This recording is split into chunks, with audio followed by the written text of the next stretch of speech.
Betting app గురించి ED వాళ్ళు పిలిచారు 30 రోజు రావాలని. కొన్ని డీటెయిల్స్ ఏమేమి జరిగింది మీకు, వాళ్ళకి ఏం తీసుకున్నారు, ఎందుకు చేశారు, ఎప్పుడు చేశారు, వాళ్ళు యాజ్ ఎ డిపార్ట్మెంట్ వాళ్ళు పనిచేశారు. ఒక పౌరుడిగా నా రెస్పాన్సిబిలిటీ నేను వచ్చి డీటెయిల్గా వాళ్ళకి ఎక్స్ప్లెయిన్ చేసి ఇలా అప్పుడు చేశాను, అది తప్పని తెలిసి ఆ తర్వాత నేను చేయలేదు, అండ్ నాకు ఇప్పుడు దాకా ఏ పేమెంట్ తీసుకోలేదు, ఎందుకంటే నా మనసాక్షి పరంగా నేను తీసుకోలేదు. అంటే వాళ్ళ అకౌంట్స్ అన్ని చూసి సరేనండి మీరు చెప్పాల్సింది చెప్పండి అని డాక్యుమెంట్ చేసుకుని దే సెడ్ విల్ గో, అంతే. మళ్ళీ రమ్మనలేదు, అయిపోయింది.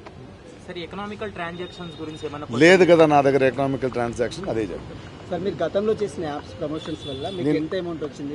అదేం లేదని చెప్పానండి. ఒకే ఒక యాప్ చేశాను 2016లో, అది వాళ్ళకి చెప్పాను. వాళ్ళు పని చేస్తున్నారు, వాళ్ళు ఎతుకుతున్నారు, వాళ్ళకి మనం కోఆపరేట్ చేయాల్సింది మన బాధ్యత. అందువల్ల వాళ్ళు చెప్పిన డేట్కి వచ్చి వాళ్ళకి కావాల్సింది ఇచ్చి.